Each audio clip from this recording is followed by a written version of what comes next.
धर्म प्रेमी बंधुओं, आप सभी को जय जिनेंद्र। मेरे इस चैनल में आपका स्वागत है। आप सभी का बहुत सहयोग मिल रहा है। आपसे पुनः अनुरोध, आप चैनल को लाइक करें, सब्सक्राइब करें, शेयर करें, और ताकि जन जन तक जैन धर्म के सिद्धांत पहुंच सकें।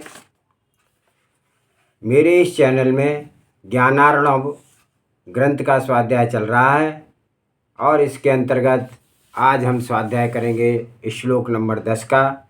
सर्वप्रथम मंगलाचरण करते हैं। ओंकारं बिंदु संयुक्तं नित्यं ध्यायन्ति योगिनः कामदं मोक्षदं चैव ओंकाराय नमो नमः। अविरल शब्द गणउगा प्रक्षालति सकल भूतल मलकलंका मुनि विरूपार्षित तीर्था सरस्वती हरतो नो दुर्तान्। अज्ञानतिमिर अंधानां ज्ञान अंजन शलाकया चक्षुरुन्मीलितं तस्मै श्री गुरुवे नमः। श्री परम गुरुवे नमः। परम्पराचार्य श्री गुरुवे नमः।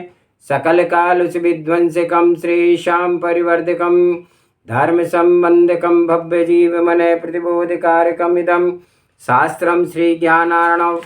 ईतन्मूल ग्रंथकर्तारा श्री सर्वज्ञ देवा, तदुत्तर ग्रंथकर्तारा श्री गणधर देवा प्रतिगणधर देवा, तेषां वचनासारणमासाद्य आचार्य श्री सुखचंद स्वामी आचार्य विरचितम् तस्य टीका अध्यात्म योगी न्याय तीर्थ पूज्य श्री 105 क्षुल्लक मनोहर वर्णी जी सहजानंद महाराज विरचितम्। मंगलम भगवान वीरो मंगलम गौतमवणि मंगलम कुंद कुंदाद्योति जैन धर्मोस्तु मंगलम। सर्वमंगल मांगल्यम सर्वकल्याणकारकम प्रधानम सर्वधर्मानां जैनम जयतु शासनम। सर्वे श्रोता सावधानतः शृण्वन्तु। श्लोक संख्या 10।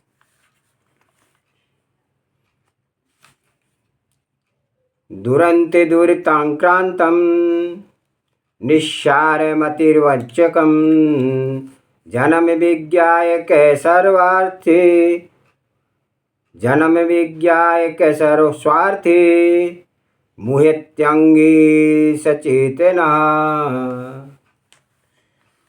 जन्म स्वरूप यह संसार बहुत कष्ट से नष्ट होने वाला है, पाप से व्याप्त, सार रहित और अतिशय धोखा देने वाला है।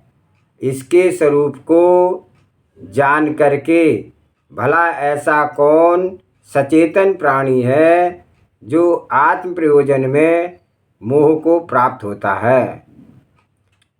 अभिप्राय यह है कि जो इस संसार के स्वभाव को जान करके भी आत्महित में प्रवृत्त नहीं होता, उसे जड़ जैसा ही समझना चाहिए। जन्म का अनंद्याता, यह जन्म अर्थात संसार के इन भवों में उत्पन्न होना बहुत पापों का आक्रांतक है, जिसका परिणाम खोटा है। लोग जन्म को देख निरख करके सोचकर हर्ष मनाया करते हैं, किंतु जन्म अच्छी चीज़ नहीं है, उसमें हर्ष की क्या बात आ गई। खुद के जन्म में तो हर्ष मनाने लायक बुद्धि भी नहीं चलती है। किसने अपने जन्म पर खुशी मानी, अरे उसे तो कुछ होश हवास ही नहीं। जन्म लेने वाला खुशी क्यों मनाए। जन्म लेने वाला व्यक्ति तो दुख खुद बड़ा क्लेश भोग रहा है। जन्म में एक तो निकलने का दुख, दूसरे अत्यंत कोमल शरीर, जगह जगह चोट लगने की वेदना भोगता है, और जन्म लेने वाले को कहाँ होश है कि इस बात की खुशी मनाए कि लो मेरा जन्म हुआ। हाँ, ये बड़े लोग बच्चे के जन्म पर खुशी मनाया करते हैं। उनका यह खुश होना एक मोह से भरी हुई बात है। काहे की खुशी है। जन्म का अलाभ कदाचित कोई है खुशी को सिद्ध करने की बात कहे कि मेरे घर एक जीव उत्पन्न हुआ है, यह श्रावक बनेगा, धर्म पालन करेगा, मोक्ष का मार्ग निभाएगा, उसकी खुशी है। यदि इस बच्चे के पैदा होने की खुशी है तो अन्य बहुत से बच्चे पैदा होते हैं, उनके भी पैदा होने की खुशी मनाना चाहिए। पर कौन मनाता है? ग्रंथों में तो यह जरूर लिखा है कि गृहस्थ को गृहस्थी का धर्म चलाने के लिए संतान उत्पन्न करना चाहिए, पर जिसकी यह दृष्टि है केवल मोह के आक्रांत होकर के व्यवहार चलाता है। खुद के जन्म पर दृष्टि दो। जन्म हुआ तो क्या हो गया? कौन सी खास बात है? संसार में परिभ्रमण कर रहे थे, किसी तरह से मर करके आए, यहाँ एक नया शरीर पा लिया, ऐसा तो करते आए अनंत काल से। कौन सी बड़ी विशेषता हुई है? हर्ष और विषाद का वास्तविक आधार। भैया, जन्म कोई विशेषता की बात नहीं है और मरने में कुछ खो जाने की बात नहीं है। मरण हो रहा है तो ठीक है, उस आत्मा का क्या बिगड़ा है जिसने कल्याण की वांछा है, आत्म तत्व की सुध है, उसे मरण समय में कुछ विषाद नहीं होता। और जिसके मोह है, पर्याय बुद्धि है, कुछ जीव को अपना मान लिया, ऐसे पुरुष ही मरण के समय विषाद किया करते हैं। हाय, ये मेरे बच्चे नाती पोते अब बड़े हो गए हैं, सुख लूटने का अब दिन थे, पर ये इन्हें छोड़ करके मरण करने के लिए जा रहे हैं। यूँ सोच करके दुखी तो मोही पुरुष होते हैं। दुख काहे का? अपनी खुशी आए थे और अपनी खुशी जा रहे हैं, इसमें हर्ष विषाद क्या है? हर्ष विषाद तो उसका करें कि मेरा परिणाम निर्मल बने, उसकी खुशी बनावें। उससे बढ़ कर के वैभव कुछ नहीं है। परिणामों निर्मलता आए, विषय कषायकों की बात आए, दूसरों को धोखा देने की बात आए और भी गंदगियाँ आए, उसका रंज करें। हाय, मेरे कैसा पाप का उदय है, यह कैसा अशुभ भाव बन रहा है। निर्वाण में प्रथम स्थिति। यह जन्म पापों से आक्रांत है, इसका बड़ा खोटा परिणाम है। ऐसे पापों से भरा हुआ यह जन्म है। जन्म से किसी की सिद्धि नहीं होती है, मरण से सिद्धि हुई। भगवान मोक्ष गए तो मरण के बाद गए, जन्म के बाद। निर्वाण जन्म के बाद होता है तो मरण के बाद होता है। मरण के बाद आयु का क्षय का ही नामकरण है।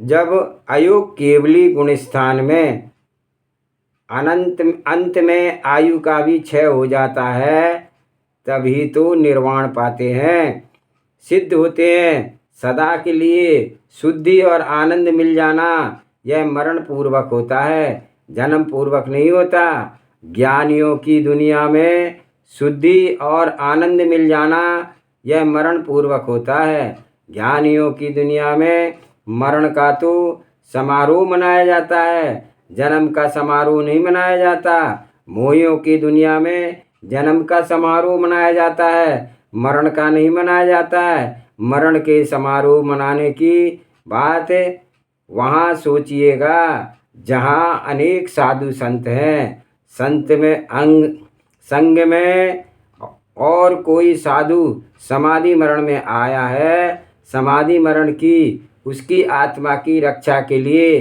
48 मुनि उसकी सेवा करते हैं। और किस प्रकार की सेवा कि कोई 4 फर्लांग दूर बैठे हैं, कोई निकट सीमा के बाहर बैठे हैं, कोई मोही आक्रांत वहाँ से न गुजरे। इस समाधि मरण वाले साधु को विघ्न ना करे कोई, अथवा कोई उसे विवाद करने आया है तो वे मुनि उसे दूर हटा देते हैं। कितने ही मुनि उनकी सेवा करने वाले होते हैं। यह है उसका समारोह। तो ज्ञानी पुरुष मरण में जलसा समारोह करते हैं। मुट्ठी बांधे आना व हाथ पसारे जाना। लोग कहते हैं कि यह जीव मुट्ठी बांधे आता है और हाथ पसारे जाता है। इसका और अर्थ क्या है? पूर्व में कमाई साथ में लेकर के आता है और ज्यों-ज्यों बड़ा होता जाता है विषय कषायों में पढ़ करके अपने पुण्य को खत्म करता जाता है। यूँ सारा पुण्य खत्म करके अंत में सब कुछ खो करके हाथ पसारे जा रहा है। यह जन्म निस्सार है। जैसे कहीं कोई गुंडों के बीच में फंस जाए तो किसी भी प्रकार से उसने छूटने के लिए राग का व्यवहार करना पड़ता है। ऐसे ही जनों के से हम अनंत विषय वासनाओं के में फंसे हैं। तो ऐसी स्थिति में एक नरभव का जन्म ऐसा उत्तम सहारा है कि जहाँ किसी तरह अपने बचाव की बात जान करके उसके माध्यम से हम सदा के लिए जन्म के पंजे से छूट जाएं। इस कारण से सारभूत कहा है, पर वस्तु से जन्म तो जन्म ही है। जन्म की वांछकता, यह संसार अत्यंत ठगिया है। जैसे कोई पुरुष थोड़े ही सुख को लोभ दे करके उसका सर्वस्व हर लेता है, उसी प्रकार से यह जन्म थोड़े से विषयों को भोग करके उसका सर्वस्व हर लेता है और नरक निगोद का निवासी बना देता है। ऐसे ही यह निस्सार जन्म है। इसकी असारता जानकर कौन बुद्धिमान पुरुष अपने स्वार्थ में मोह को प्राप्त होता है, अर्थात आत्म कल्याण में प्रवादी होता है। उन सर्व समागमों को असार जान करके आत्म कल्याण में लग जाओ। आत्म कल्याण में प्रमादी मत बनो। तुम्हारे साथ तुम रहोगे, ये सारे समागम ना रहेंगे। जब हम ही हमारे साथ रहेंगे तो अपने को ऐसा योग बनाएं कि भविष्य में हम संकट ना पाएं। यहाँ की सारी व्यवस्थाएं बनाते रहने में अपनी भूल ही है और यह भूल के कारण कुछ सिद्धि नहीं होने की है। निज की सुध की भूल में विडंबना। एक बाबूजी अपने घर की व्यवस्था बना रहे थे तो उस व्यवस्था में जो चीज़ें जहाँ रखनी हैं रख दिया और उस जगह उस चीज़ का नाम डाल दिया। जूतों की जगह जूता लिख दिया, छाते की जगह छाता, कुर्ते की जगह कुर्ता, छड़ी की जगह छड़ी, यूँ सभी चीज़ों को रख दिया और उसी जगह उसका नाम लिख दिया। यही तो व्यवस्था कहलाती है। इसी धुन में व्यवस्था में लगे हुए बाबूजी को नींद आ गई। बाबूजी के पलंग पर लेट गए और वहाँ लेटे उस जगह लिख दिया, यानी यहाँ मैं धरा हूँ। सो गए। जब सुबह सो कर के जगे उठे तो देखा कि हमने जो व्यवस्था की थी वह ठीक है कि नहीं। तो जो चीज़ें जहाँ धरी थी वह चीज़ें वहीं पर ठीक ठीक रखी है या नहीं। सब कुछ देखा तो ठीक है, पर पलंग पर दृष्टि गई, जहाँ पर लिखा हुआ था देखो तो मैं न था। सोचा कि मैं कहीं खो गया। खाट में के छेद को देखा, कहीं मैं घुसा तो नहीं हूँ। नीचे देखा, टपका तो नहीं हूँ। जब कहीं ना देखा तो अपने नौकर को पुकारा, अरे मनुआ, दौड़ कर देख कि मैं गुम हो गया। नौकर ने सोचा कि आज क्या हो गया, बाबूजी को तो इस तरह की बात कह रहे हैं। यह बात समझ गया। कहा, बाबूजी आप थक गए हैं, सो लो, आपका मैं आपको मिल जाएगा। उसे विश्वास हो गया कि यह पुराना नौकर है, झूठ ना बोलेगा, कहीं देखा होगा, मिल जाएगा। बाबूजी सो गए। बाद में नौकर ने जगाया, उठो बाबूजी, देखो मैं मिल गया कि नहीं। ज्यों ही जगे त्यों खाट पर हाथ फेरने लगे। बाबूजी बड़े खुश हुए, अरे हो, मैं तो मिल गया। व्योम मोही प्राणी की बेसुधी। अपने को भूले हुए बाबूजी की तरह ये लौकिक जन घर दुकान आदि हर चीज़ की व्यवस्थाएं बनाते हैं, और जिसका पता नहीं कि मैं क्या हूँ, मुझे क्या करना चाहिए, ये सारी बातें भूल गए। इसका फल क्या होगा? यहाँ जो दिखती हुई माया में दुनिया है, यह असार है। स्वप्न में देखी हुई बात स्वप्न में झूठ नहीं मालूम पड़ती, किंतु जब जग जाता है तब पता लगता है, अहो ये तो सारा झूठ देखा है। ऐसे ही मोही की नींद में यह सब कुछ माया रूप मालूम नहीं होता है। वाह, यह मेरे ही लड़के हैं, यह मेरा ही घर है। जो खुद है वह खुद को बड़ा अच्छा लगता है। अभी किसी लड़की से कहो कि तुम लड़का हो तो वह कहेगी, हट, मैं क्यों लड़का होती। किसी छोटे लोग से कहकर देख लो कोई बड़ी बात जाति का नाम लेकर के, तो वह उसे पसंद नहीं करता। मैं क्यों ऐसा होता?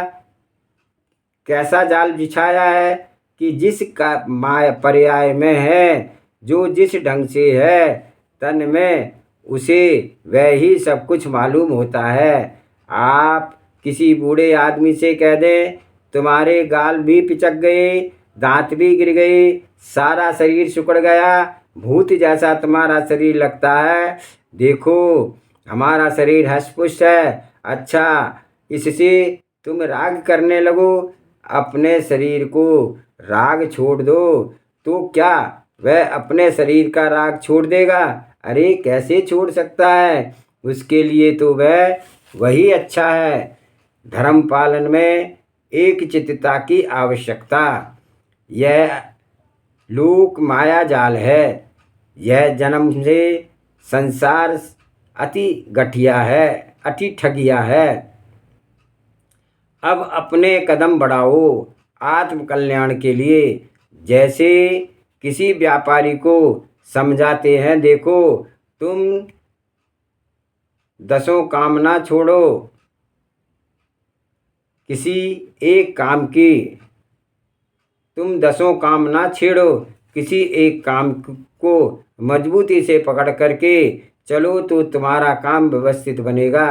ऐसे ही थोड़ा पूजन कर आए, थोड़ा सत्संग कर आए, थोड़ा गुरु सेवा में आए, चाहे कितनी देर हो, को ऐसा पक्का साहस बना करके उतरो कि मेरा पात्र है, मैं हूँ। जिस चित्त में प्रतीति में ऐसा दृढ़ विश्वास बना लो कि यह असार है बातें, मेरा तो केवल यह मैं चित स्वरूप ही मेरे लिए सार है, प्रतीति बना लो ऐसी। देखो इस शुद्ध ज्ञान के प्रताप से क्षमा, नम्रता उदारता, सरलता सभी गुण विकसित हो जाएंगे।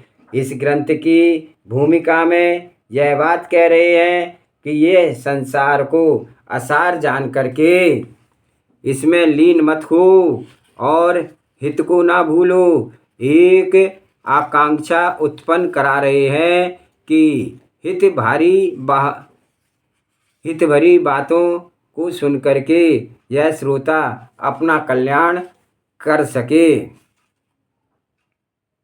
11वां श्लोक है, अविद्या प्रसरोद्भूत ग्रह निग्रह कोविदम ज्ञानारणमिमं वक्ष्ये सतामानंदितं मंदिरम।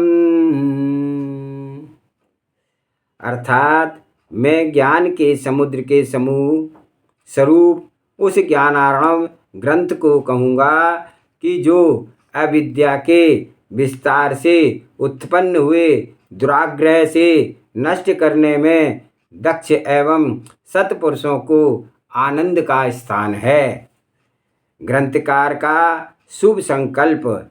इस ग्रंथ में ग्रंथकार एक अपना शुभ संकल्प दे रहा है कि उस ज्ञानार्णव ग्रंथ को कहूँगा जो ग्रंथ अज्ञान के फैलाव से उत्पन्न हुआ जो परिग्रह पिशाच ग्रह है उसका विग्रह करने में प्रवीण है।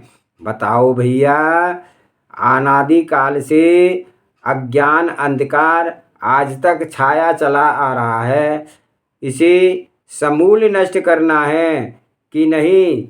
नष्ट करना है ना, तो वह इन विधियों से ही तो नष्ट होगा। आचार्य संतों की वाणी सुनना, ज्ञान विज्ञान की भेद विज्ञान की बातें सुनना और सुन करके उनका आचरण करना, यही तो पद्धति है इस अज्ञान अंधकार के संकटों से मिटाने की। जो यह करना चाहे, अब जितना विलंब करोगे उतना ही और संकटों में रहने की बात है। इस ग्रंथ में जो उपदेश होगा वह उपदेश अज्ञान अंधकार को मिटाने में समर्थ है। आनंद मंदिर, यह ग्रंथ सज्जन पुरुषों के लिए आनंद का मंदिर है। ज्ञान की बात सुनने जाओ, प्रसन्न होते जाओ, अपने आत्मा के निकट आते जाओ, यही तो एक बहुत बड़ा आराम है। लोग आराम समझते हैं स्वच्छंद होकर के पड़े रहने में, प्रमादी रहने में, पर आराम शब्द तो यह कह बतलाता है कि आराम हे राम आ तब आराम है। रमन्ते योगिने अस्मिन् इति रामा। जिस तत्व में योगी जन रमण करते हैं उसे राम कहते हैं। वह है सहज शुद्ध चैतन्य स्वरूप परम ब्रह्म चित्त प्रकाश, केवल ज्ञाता दृष्टा रहना। ऐसी स्थिति आए तो उसका नाम है आराम।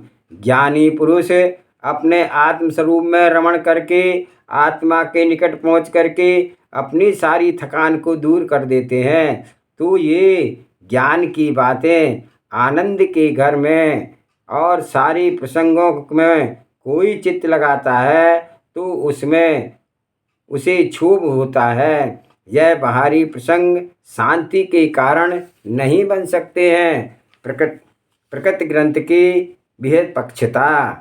यह ज्ञानार्णव ग्रंथ दो विशेषताओं के द्वारा विशेष मर्म प्रकट कर रहा है। एक तो यह कि ग्रंथ सभी पक्षों को मिटा देगा, एकांत हट मिटा देगा।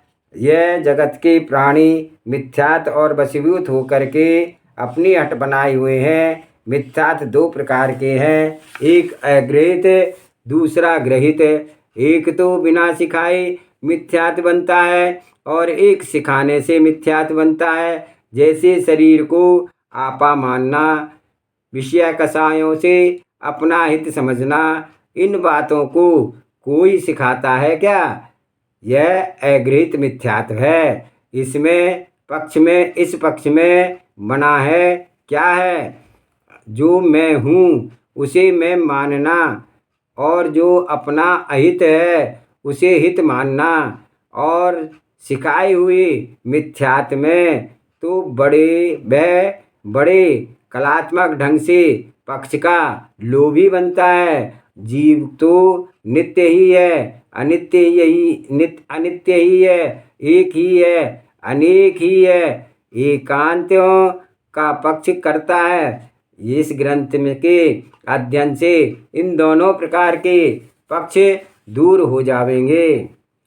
आनंद धाम ज्ञानार्णव शास्त्र का दूसरा विशेषण बताया है कि यह सज्जन पुरुषों के लिए शांति का मंदिर है। ग्रंथ की भूमिका के बाद पहले 12 भावनाओं का वर्णन आएगा। उन भावनाओं से जब हम भावित होंगे जाएंगे तब दुख समझेंगे कि हाँ, आनंद का देने वाला यह ज्ञान है। इस ज्ञान को आनंद मंदिर कहा है। ज्ञान में आनंद विराजा है और यह ग्रंथ भी ज्ञान है, ज्ञान रूप अर्णव है, अर्थात समुद्र में आनंद विराजा है। जैसे समुद्र में अनेक रत्न भरे पड़े हैं, उसी प्रकार से इस ज्ञान समुद्र में भी अनेकों रत्न भरे पड़े हैं। ऐसे इस ज्ञानार्णव ग्रंथ को अथवा ऋषि संतों की परंपरा से चले आए हुए